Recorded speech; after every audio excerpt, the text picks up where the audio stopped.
दोस्तों, होम्योपैथी में बहुत सारी पॉलीक्रेस दवाइयाँ हैं जिसके बारे में हम सब बहुत अच्छी तरह से जानते हैं। होम्योपैथी का प्रैक्टिस हिंदुस्तान में और देशों की अपेक्षा बहुत ज़्यादा होता है। मेरे ख्याल से जर्मनी में भी उतना नहीं होता जितना आज की तारीख में हिंदुस्तान में होता है। और इसी वजह से हिंदुस्तान के रहने वाले लोग हैं, इनका विश्वास होम्योपैथी पे और इनके बारे में जानकारी बहुत है। कुछ ऐसी दवाइयाँ हैं होम्योपैथी में जो लोग कम जानते हैं, जिसके बारे में जानकारी लोगों को कम है। लेकिन उनकी ज़रूरत जिस जगह पे पड़ती है ट्रीटमेंट में, वहाँ पे वो लाइफ सेविंग ड्रग की तरह काम करते हैं। और आज ऐसे ही एक छोटी दवा जो कि लाइफ सेविंग है, उसके बारे में बात करेंगे। और उस दवा का नाम है एथ्यूजा साइनेपियम, जिसको कॉमन लैंग्वेज में फूल्स पार्सली भी कहते हैं। दोस्तों, ये दवाइयाँ अक्सर बच्चों को दी जाती हैं। इनका उपयोग अक्सर छोटे बच्चों में होता है। इन्फेंट बच्चे, जो नवजात शिशु कहते हैं ना, उन बच्चों में होता है।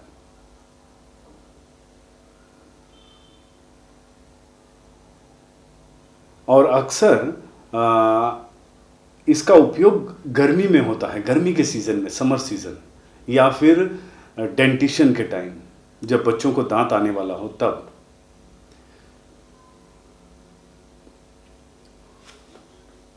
एथ्यूजा साइनेपियम के पहले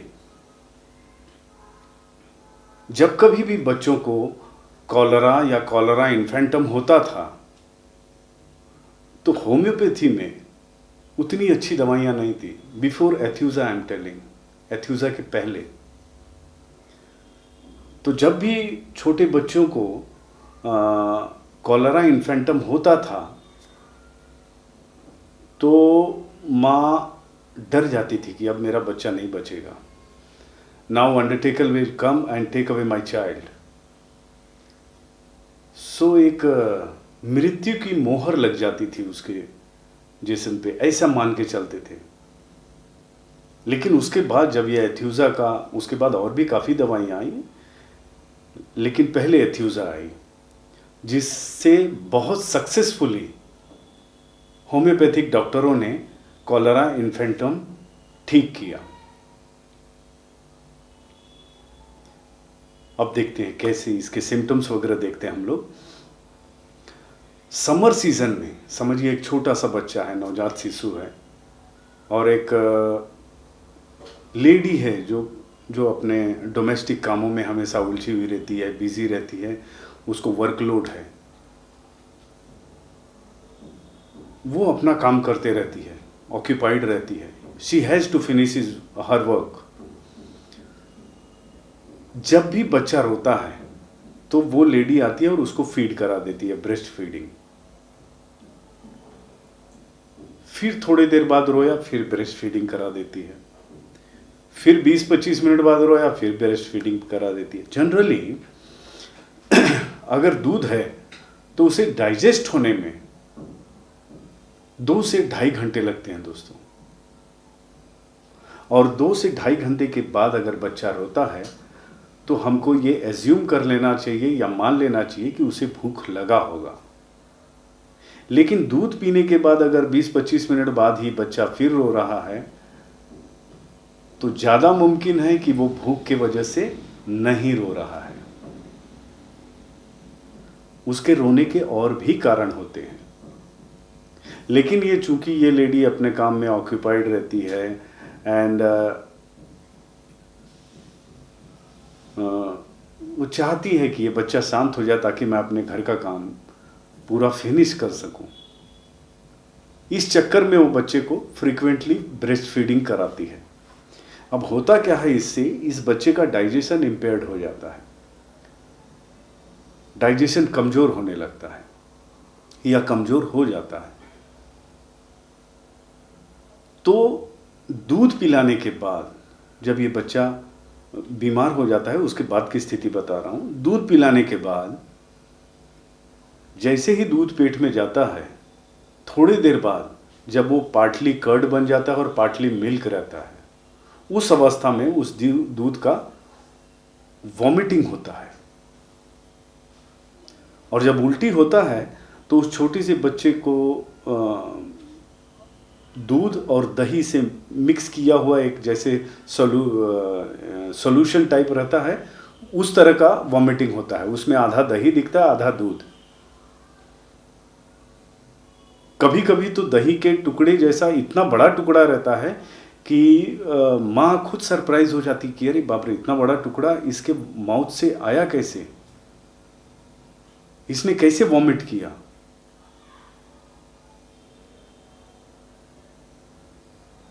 और चूंकि ये गर्मी के दिनों में होता है तो वॉमिटिंग, 2-3 वॉमिटिंग के बाद बच्चा एकदम एग्जॉस्ट हो जाता है, उसके बॉडी में पानी की कमी हो जाती है,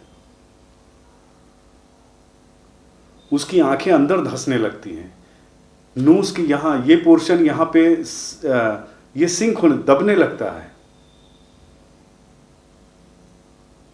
अपर लिप्स और नोज के बीच का जो एरिया है यहाँ पे पेलनेस आने लगता है। एक तरह का एकदम हिपोक्रेटिक फेस हो जाता है। अगर इसको ठीक नहीं किया गया, क्योंकि ये चीजें बार बार होती है, जब जब मां दूध पिलाएगी ऐसा ही होता है। Once indigestion started, so this process goes on, it repeats again and again. फिर उसके बाद शाम होते होते इसको जुलाब होने लगता है।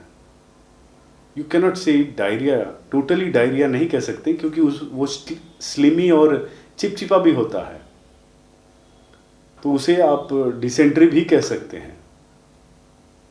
ग्रीन येलो कलर का थिन स्टिकी इस तरह के स्टूल होते हैं। वॉमिटिंग एंड डिसेंट्री, इस दोनों की वजह से इसके बॉडी में बहुत पानी की कमी हो जाती है और ऐसा लगता है कि बच्चा अब मर जाएगा। पर खास बात यह दोस्तों कि एथ्यूजा के पेशेंट को प्यास नहीं लगता। सी द इंडिकेशन, ये बहुत अच्छा इंडिकेशन है। इतना बॉडी में से पानी जाने के बावजूद he is not feeling thirsty.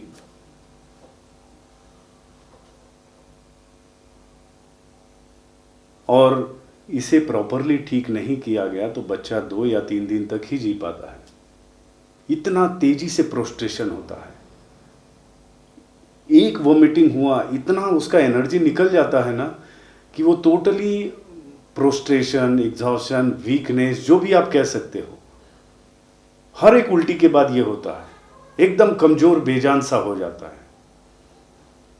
और जब आदमी बहुत ज़्यादा काम करने के बाद जो थकान होती है ना, उस तरह की थकान होती है और उसके बाद वो एकदम डीप स्लीप में चला जाता है। जब आदमी बहुत मेहनत करे उसके बाद जो उसको नींद आती है ना, उस तरह की नींद आती है, यानी इतना ज़्यादा थकान आ जाता है उस बच्चे को वॉमिटिंग से। सो यहाँ पर एथ्यूजा साइनेपियम का 200 का एक डोज दीजिए, 1 या 2 dose, and see the wonder, see the magic.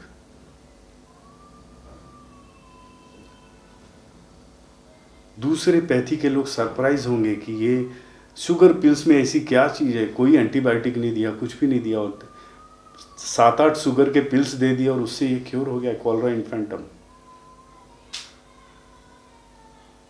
ये उनके लिए वंडर होगा, और सिर्फ उनके लिए नहीं, आपके लिए भी वंडर होगा और उस बच्चे के माँ के लिए भी।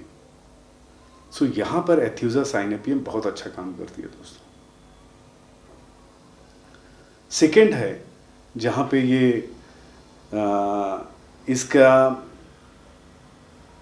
उपयोग होता है, वो है स्पाज्मोटिक कन्वल्शन, एपिलेप्टिक कन्वल्शन।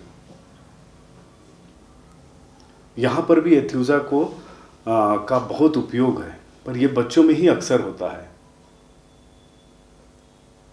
और उसकी पहचान ये है दोस्तों कि जब एपिलेप्सी या स्पाज़म आता है बॉडी में, तो उसकी आंखें नीचे की तरफ चली जाती हैं, लाइक दिस, डाउन स्टेयर, और उसकी आंखें फिक्स हो जाती हैं, हिलती डुलती नहीं है। जैसे बेलाडोना की इधर उधर भागती है ना, वैसे नहीं, इसकी फिक्स एक जगह हो जाती है। इसके प्यूपिल्स डायलेटेड हो जाते हैं, इसके जॉ लॉक हो जाते हैं और मुंह से झाग टाइप का आने लगता है। चेहरा हल्का रेडिश हो जाता है, थंब उसके क्लेंच हो जाते हैं ऐसे। कुछ देर तक ये कन्वल्शन रहता है, ये स्पाज़म रहता है, उसके बाद चला जाता है। और जब चला जाता है तो फिर वैसी ही अवस्था आ जाती है जैसे वॉमिटिंग के बाद आई थी। प्रोस्ट्रेशन, वीकनेस, एग्जॉशन, स्वेटिंग, पसीने आ जाते हैं उसको, हाथ पैर एकदम, हाथ चिपचिपा हो जाता है, और फिर वही स्लीप, गहरी नींद। सो ये दोनों कंप्लेन में, after episode of that complain, deep sleep, prostration, weakness, perspiration, sweating, ये सब मिलता है।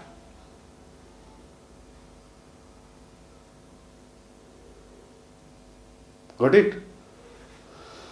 अब इसके माइंड को देखते हैं दोस्तों, क्योंकि और ज़्यादा जगह इसका उपयोग नहीं है। एक्यूट मेडिसिन है, शॉर्ट एक्टिंग मेडिसिन है। मिस्टर क्लार्क ने, डॉक्टर क्लार्क ने इस दवा का उपयोग एग्जामिनेशन फंक में किया था। होता क्या है दोस्तों कि एथ्यूजा साइनेपियम का जो पेशेंट होता है, इसको एंटीसिपेटरी एंजाइटी रहती है, यानी जो भी वो काम करता है उसके परफॉर्मेंस को लेके ये बहुत ज़्यादा बेचैन होता है, राइट? और दूसरी बात, इसका कंसंट्रेशन ठीक होता है, खराब नहीं होता, लेकिन जब वो एफर्ट करता है, यानी समझिए अभी कोई चीज़ परफॉर्म करना है, उस समय आप एफर्ट जो करोगे ना, उस समय जब वो एफर्ट करता है तो वो वैकेंट फील होता है, सारी चीज़ें भूल जाता है, ऐसे लगता है दिमाग में कुछ है ही नहीं। बच्चे ने सब कुछ याद किया घर पे, ठीक है, और उसको एग्जाम के पहले डर लगने लगा, अरे पता नहीं वो वैकेंट फीलिंग वापस तो नहीं आ जाएगा, अगर मैं कॉन्सेंट्रेट किया तो सब मेरे दिमाग से गायब तो नहीं हो जाएगा। यह एंटीसिपेट करने लगता है पहले ही, और होता भी ऐसे ही है।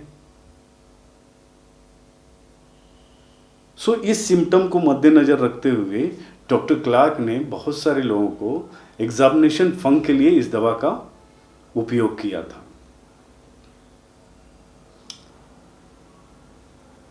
इसमें डिलीरियम का भी एक फेज आता है, माइंड सिम्टम ज़्यादा प्रोमिनेंट नहीं है इसके।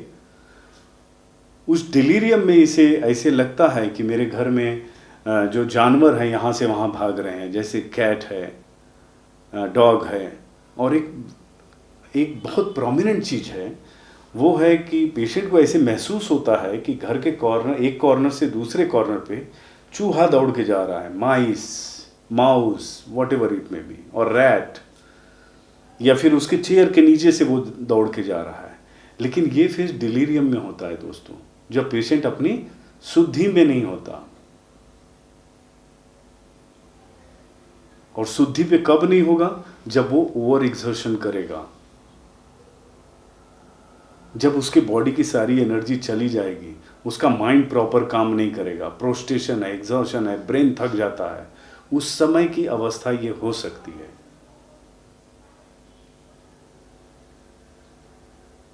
माइंड में बस इससे ज़्यादा नहीं है जो मैं आपको डिस्क्राइब करूं। अब आते हैं इसकी मोडालिटी पे दोस्तों। एथ्यूजा साइनेपियम के पेशेंट का एग्रेवेशन सुबह के 3 से 4 के बीच में होता है, मॉर्निंग में, या तो फिर इवनिंग में होगा, राइट? दांत आते समय, during dentition, summer season, over exertion and warmth. इन चीज़ों से एथ्यूजा साइनेपियम के पेशेंट का एग्रवेशन होता है। Now I will come to amelioration. किन चीज़ों से एथ्यूजा साइनेपियम या कैसे सिचुएशन में एथ्यूजा साइनेपियम अपने आप को अच्छा महसूस करता है या उसके कंप्लेंट्स कम होते हैं,